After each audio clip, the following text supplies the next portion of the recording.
Ang dami. Sinya. May butterfly pa. Napakarami pong hinog na strawberry. Ayan. Nakakatuwa. Hi, good day po sa ating lahat. Today po ay first time kong sumakay ng taxi na mag-isa. Kaya hindi po ako sanay. At ngayon po ay papunta tayo sa La Trinidad, Benguet, kung saan maraming strawberry at mga lettuce. Actually po ay tumakas lang ako ng panandalian sa seminar para makarating po sa La Trinidad, Benguet, kung saan makakakita tayo ng maraming strawberries at mga lettuce. Bali, yan na po yung papasok sa La Trinidad.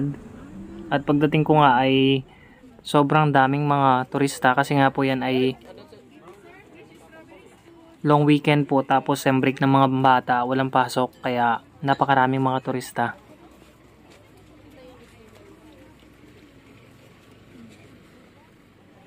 At dyan po nakakita ko ng mga strawberry, napakamura, 150 lang, may bunga na, ayan.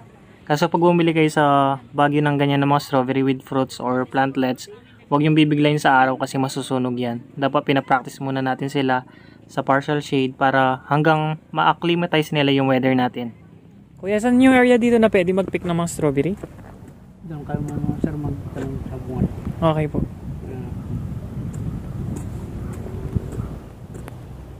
And bali nag-aas tayo.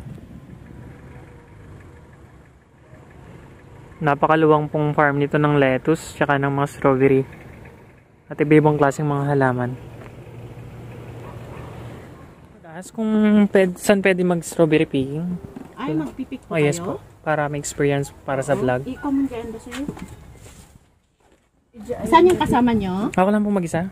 Ah, mag-isa mo lang? Pero ano, yung picking is piga? 750. 750 Per kilo. Per kilo. Kung half kilo lang. Mag-isa mo Hindi lang pwede. ba? Yes po, ako lang mag-isa. Okay. 1 kilo siya. Kung mag-isa mo lang, okay lang siguro pwede. Size is 150 ito, dalawa 150. Pero pwedeng mag-visit sa area mismo ng strawberry. Oo. Gusto nyo. So, ayan po, nandito na tayo sa strawberry farm dito sa La Trinidad. Napakaraming strawberry pero wala pa akong makita na may ready for picking na. Parang naubos ata sa mga guests. Dito po kasi walang gaanong halaman kaya medyo mainit, pero yung simoy ng hangin medyo malamig-lamig naman.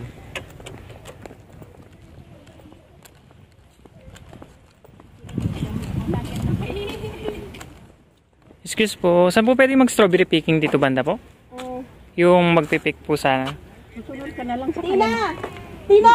Magpipiking din. Agustina! Magpipick din po sila? Picking! Okay, sige po. Sama. Thank you po. May kasabayan tayo magpipick.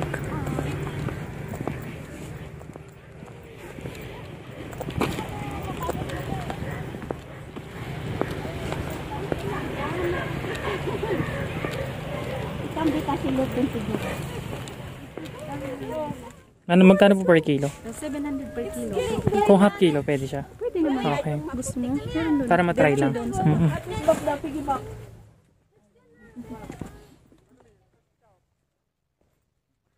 So, nandito na tayo mismo ng loob ng farm. Ito mga naka-UV plastic. Ayan, marami silang hinog sa loob.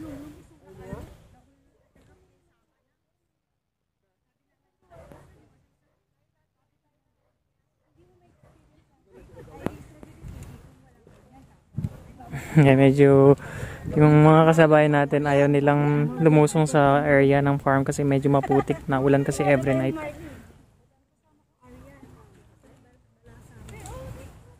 Uy, muna ni Ariane? Oh. Careful. Lumusong? Yung bata. Mas lalo pag Pwede naman, pwede.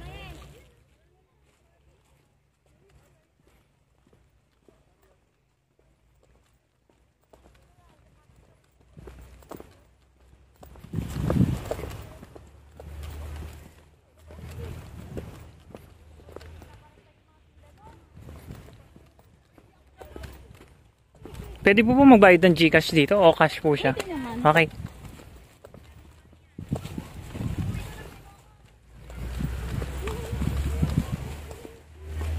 Kami lang iboboto kasi maputi. Kailangan magbota talaga. Oo. So, magboboto daw tayo. Sige po.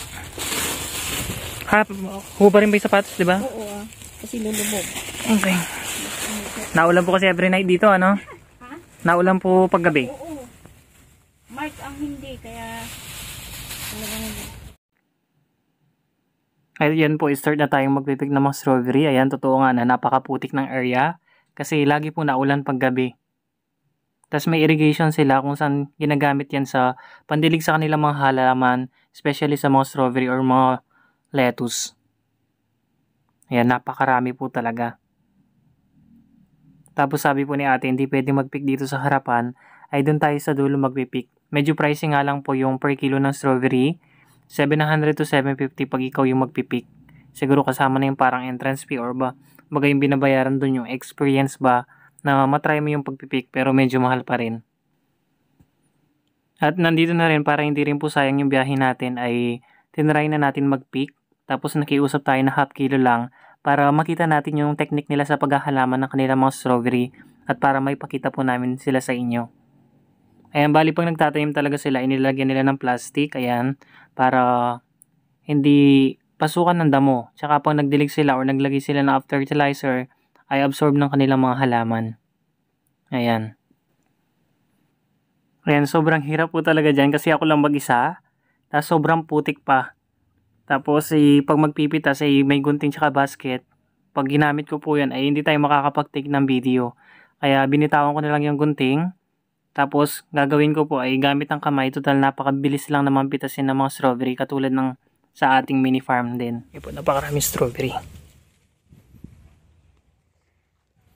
Bali nandito tayo sa La Trinidad dahil magpipik na tayo ng mga strawberry. Daming hinog.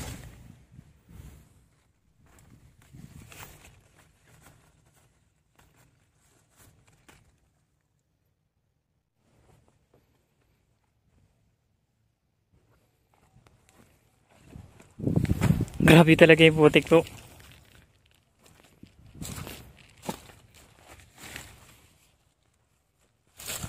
Dito na lang tayo sa gilid. Ayun. At natapos na rin po tayo nag-pick. At napagtanungan ko po yung ginagamit nilang fertilizer sa kanilang mga strawberry or mga lettuce ay mga foliar na fertilizer. Ayan, like ng mga bloom booster, growth booster, para maglabas talaga sila ng maraming bunga. Ayan. Dinagdagan ko ng konti kasi parang kulang sa half kilo.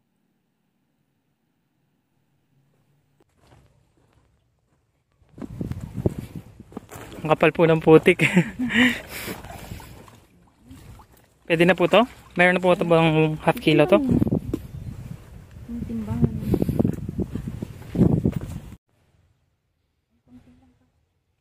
Mga 3 piraso. Dito na lang po siguro. Hindi iba yung may-ari. Ay, iba po yung may-ari. Ang ganda. Kulang pa ng 3 piraso daw.